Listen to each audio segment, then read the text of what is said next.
好啦，各位觀眾，大家下午好啊！而家呢，我係喺呢一個永漢電慶院嘅舊址啊。咁即係邊度呢？北京路嘅中間啊。好啦，咁呢，接住我哋上期呢，我哋去完呢、一個德政路行完之後啊，轉翻去文德路，我突然之間諗翻一件事啊，就係呢。之前同大家提過呢，解放橋好似係要維修啊，咁所以呢，我諗住話，不如呢亦都過去睇下，唔知道而家呢拆成點啊嚇，咁啊想帶大家去睇睇，所以呢，今日呢就由呢一個永漢電影院，亦即係話喺呢一個北京路中間出發嚇，帶大家行一行，咁啊一路行過去，然之後呢登上去我哋之前去過嘅嗰個觀景平台度啊。因為而家係白天啊嘛，咁咧就可以睇到橋上嘅情況啦。呢個咧時間啊，而家咧係接近5點鐘啊，俾大家睇下，29度嘅廣州。好啦，事不宜遲啊，呢度有個225啊，亦都係一棟非常之舊嘅建築啊，改咗變成一間服裝店啦，好耐啦已經。今日咧係非節假日啊，可以見得到北京路嘅呢一段咧，中段啦嚇，未係步行街嘅位置咧，都好多人嘅。呢度有個商場啊，帶大家去吹空調先嚇。北京路嘅天河城啊，呢個叫做。嗱，咁門口咧其實都幾多嘢睇啊，就係咧佢會成日咧喺度擺攤㗎，大家見到嘛？門口咧呢度就話所謂嘅叫北京路花市啊，其實咧全部都係市集啦，擺攤嘅。嗱，我其實點解會帶大家行入嚟呢個商場睇咧？因為我之前咧見到有啲海外嘅博主咧。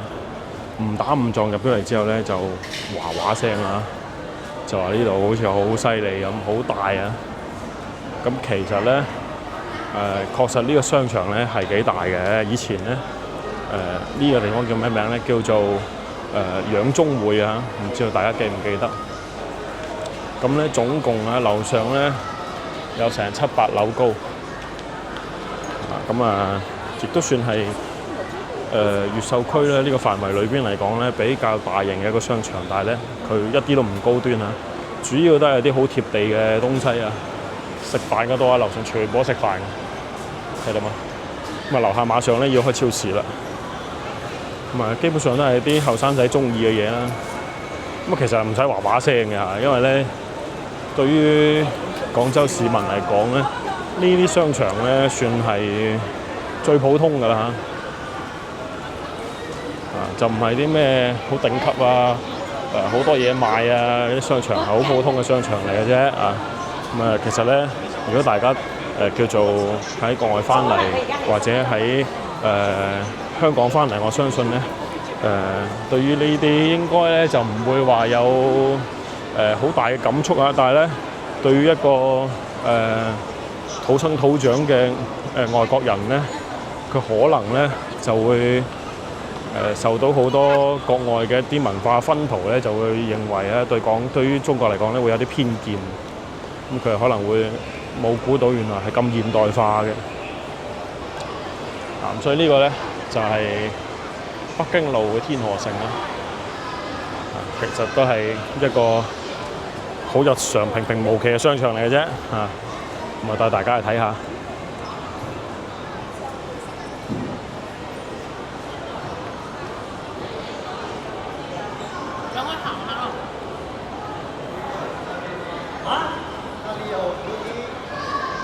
平時咧我都會成日嚟嘅，點解咧？因為呢度食嘢比較多啊。咁同埋咧，廣州咧好在咧，我哋咧係會有一啲消費券咧，成日都會發嘅。咁咧譬如話佢會有200減50啊，跟住500又唔知減幾多啊，1000又減幾多啊咁樣啊。咁你成日出嚟咧，就即係鼓勵你叫做喺外邊食飯，喺外邊消費啊，咪政府發㗎。咁所以咧就佢能夠適用嘅啲店咧，基本上都喺啲商場裏邊咁啊，所以咧呢度我成日都嚟，因為咧揀擇多啊。對面仲有一個 B 區啊，B 區都仲有得揀，仲有得食啊，所以咧點解話中意北京路呢個位置就係咁解啦。呢度上面咧叫一貴府啊，名副其實嘅豪宅啊，地鐵上蓋嘅豪宅。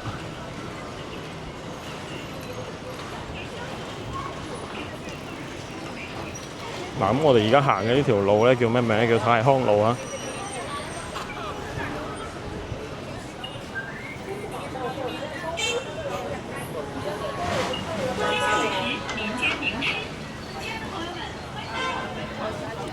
近期咧，其實會喺呢度周邊咧見到好多人咧大包細包啊，尤其是好多外國人咧。咁其實佢哋咧都會係住喺呢邊啊。點解咧？廣交會啊，咁咧大家睇攻略咧都係話啊呢邊咧老城區多嘢玩啊，所以咧會見到呢邊啲酒店咧最近係好旺噶啦。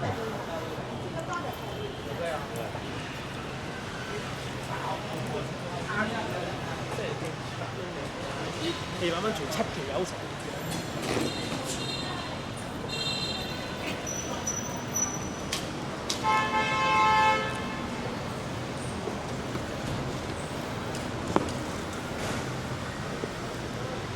咁泰康路呢邊咧，其實有幾多嘢睇㗎。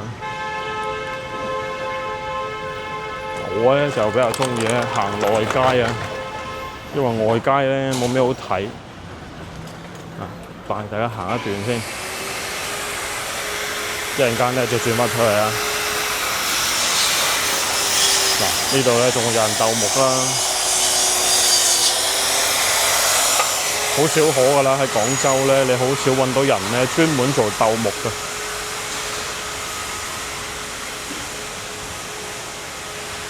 嗱，然後咧呢度啊，高第街啊，旁邊啊，呢笪地咧。犀利啦！大家見到呢啲樓咧，其實都非常之靚啊，民國時期嘅樓嚟㗎都係。咁啊，全部蒸晒封起身做咩咧？聽講裏邊揾到一個考古現場啊！咁所以咧，嗱呢笪地成8啊，圍起咗。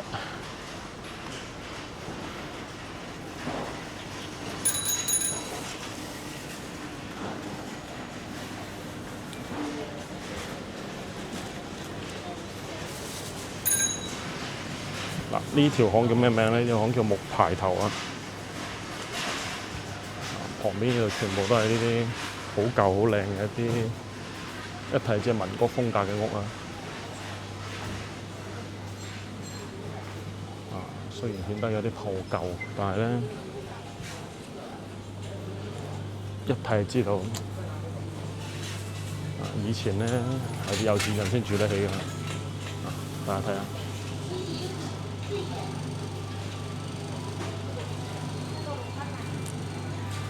可能啊，呢個角度咧睇得唔係好清楚，但係呢度連排全部都係呢啲咁樣嘅屋啊。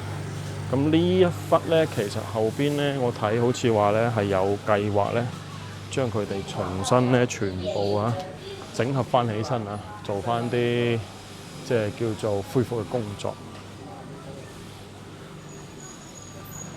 咁啊，包括許地嗰邊咧，亦都係範圍之一啦，即係高第街。咁啊，即係打造翻一個歷史旅遊文化區咁意思咯。咁啊，其實係應該，因為呢啲樓咧，確實睇起身咧都好有歷史價值。呢度係邊度？木牌頭啊！睇下睇下。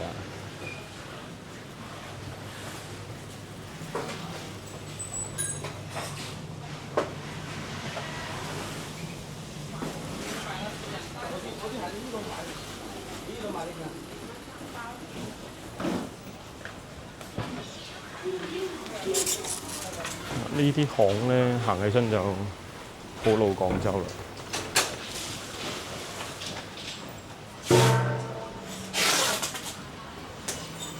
其實中間咧已經即係我哋睇到呢個位置嘅後邊咧，同埋呢一個叫做高大街中間咧，一大笪地咧，其實已經係清拆咗㗎啦。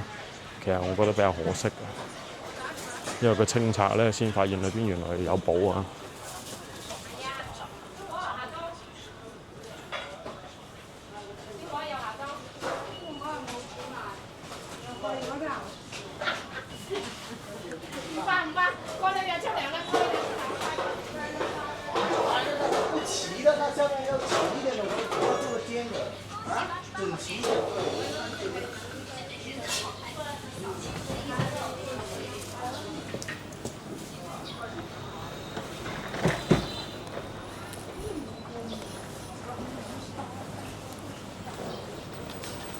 咁呢度咧出到去啊，呢個路口行出去咧就係同呢一個叫做高大街係連埋一齊嘅。呢度有隻貓，一睇就知有人㗎啦。呢度仲有啲咁樣嘅紅磚廠。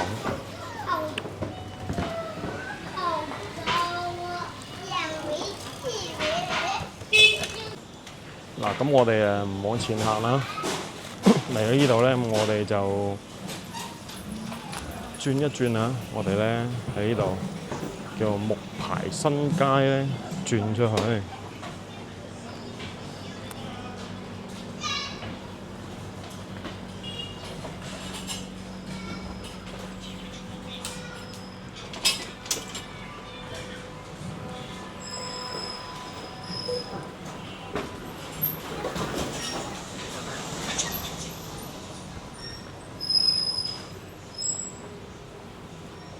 轉彎出去咧，其實就係泰康路啦嚇。咁啊，天色咧開始有少少唔係太妙啦，所以咧我哋能夠快咧就盡快行啦。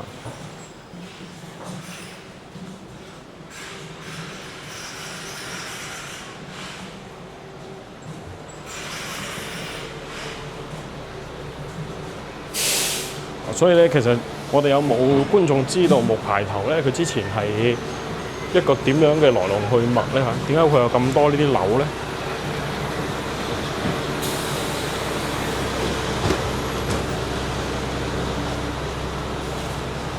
泰康路啊，呢邊咧就賣啲各種各樣嘅一啲裝飾材料為主啊。好似我啱先所講嘅，就話有人鬥木嘅。咁呢邊咧就好多賣剪架嘅，前面咧都仲有幾間鬥木嘅。我印象中細個好多鬥木啦，特別係啲木材咧都喺呢邊賣嘅。因為我細個嘅時候，隔離屋咧有個伯伯咧好中意自己鬥木嘅，咁佢成日都會跑過嚟泰康路呢邊咧買啲木材一撅撅咁樣買翻去，咁啊自己做啲台凳凳啊咁樣嘅，就喺呢度啊，有啲梯啊咁樣樣。呢邊仲有木材賣喎，好犀利，因為好古老嘅行業啊。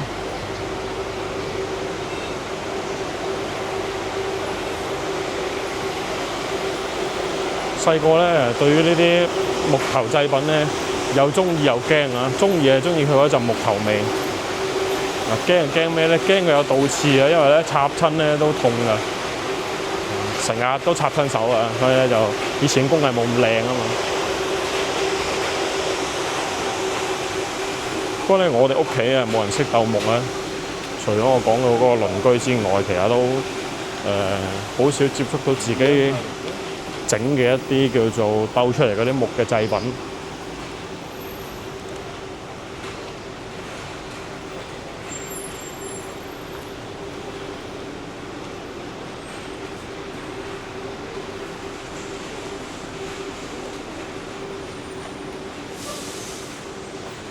嗱，呢度咧啲巷咧就係錯綜複雜啦。轉入去咧就會去到呢一個掃波巷嘅。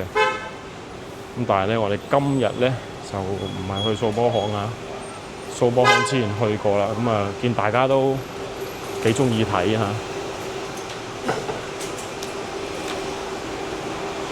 所以咧，如果大家真係有心頭好或者講咧，真係想去睇嘅啲廣州舊嘅地方咧，無論新舊啦，你都可以同我講嘅。呢啲就係大包細包咧，好明顯就係廣交會啊，過嚟參加廣交會嘅，住喺呢頭嘅一啲外國嘅來賓啊。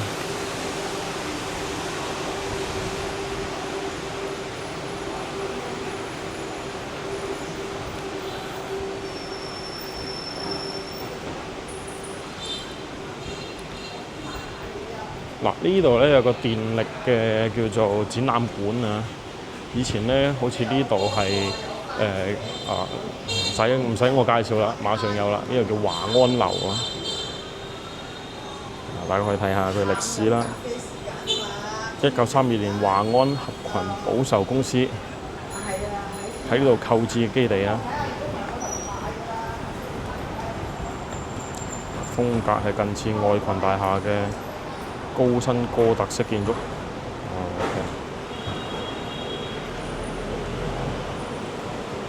咁呢度咧而家係電力展示廳啊，專門咧就係會介紹翻啲電力相關嘅東西啊。不過咧就冇開。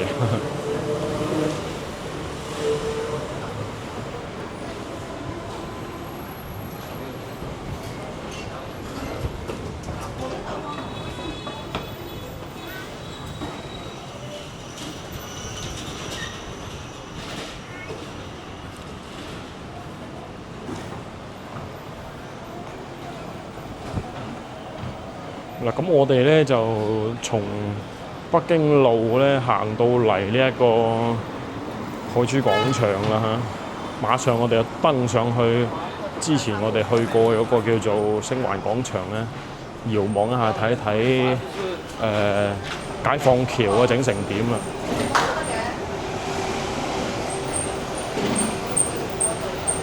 因為咧解放橋咧呢一整咧可能就要半年以上啊。聽講係大修，同埋咧最顯著變化係咩咧？就係解放橋以前咧係可以過有叫有邊嗰種電車㗎啦。咁但係咧聽講今次咧大修咧就會將個電車嗰條邊拆咗。呢度咧就係德雲宮，呢度係廣州賓館啊。以前停咗業㗎啦，後尾又開返，仲有一間嘅。以前呢度咧有一間銀燈啊，今日搬走咗。銀燈食府啊，唔知大家記唔記得啦？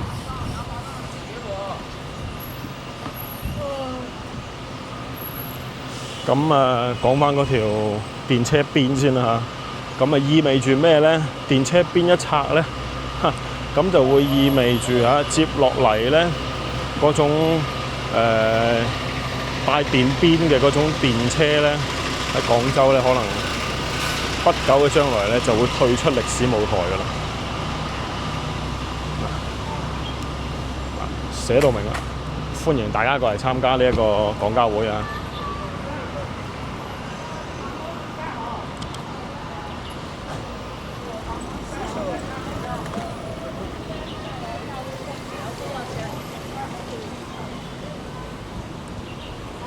好啦。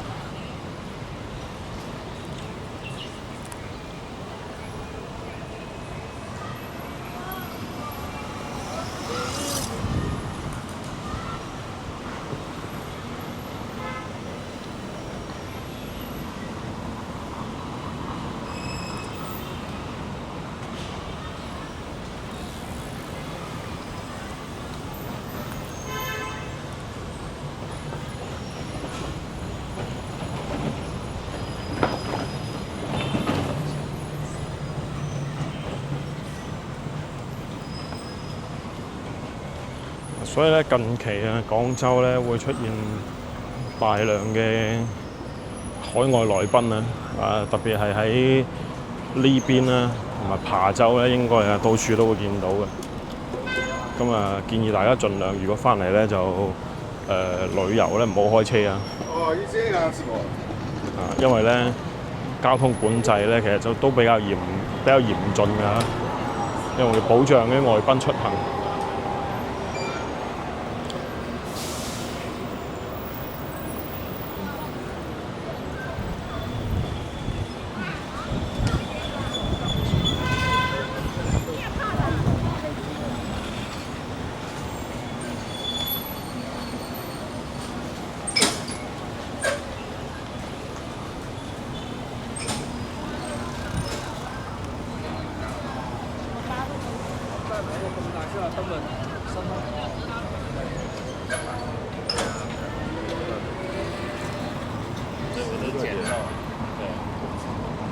呢度咧就係彬彬廣場啊。之前我哋都介紹過啦，咁啊唔再贅述啦。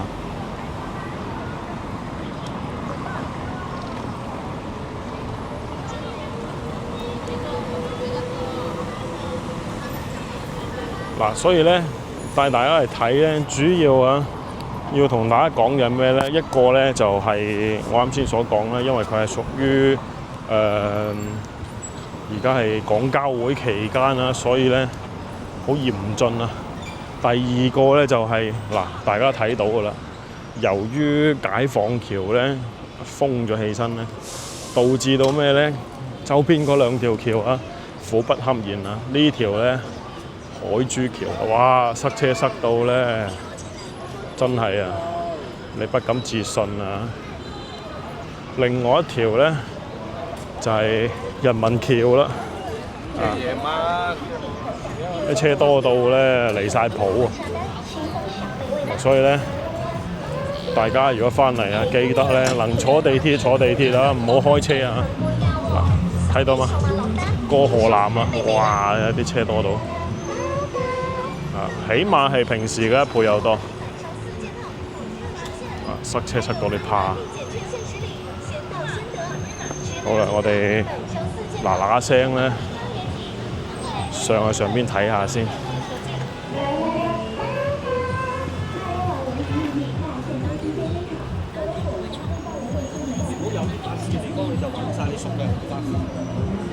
我哋就要登上呢一度啊，佢嘅戶外平台去睇下啦。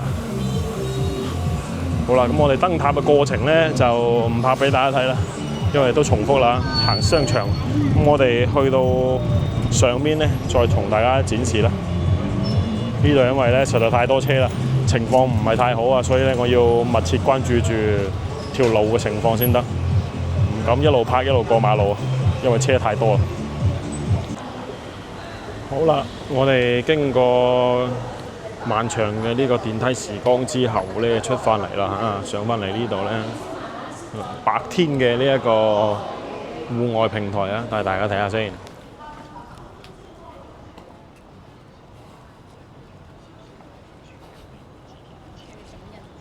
先嚟睇下我哋嘅海珠橋，盡量放大俾大家睇，係咁嘅情況啊！好啦，再嚟睇下呢一條，哎呦，解放橋啊，拆緊啊！目前睇咧，圍網啊圍起晒㗎，唔知點拆啊！但係咧，可以肯定一點就係咧，上邊已經唔會再有呢一個電車嗰啲叫做架空電邊啊，唔會再有啦。呢個架空電纜就係因為呢條橋咧叫做封閉起身咧，進行呢一個維修啊。唔知佢係點維修，係想拆晒嚟整啊，定係點樣啦？反正而家咧仲未睇出嚟有任何端倪。咁但係咧，雙側咧其實都係已經咧叫做禁行㗎啦。大家見到車都冇台㗎。咁要整6個月啊。咁為大家記錄低，帶大家睇睇呢條陪伴咗廣州咁耐嘅解放橋，即將迎來佢嘅大修。呢邊望過去啊，遠處係江灣橋。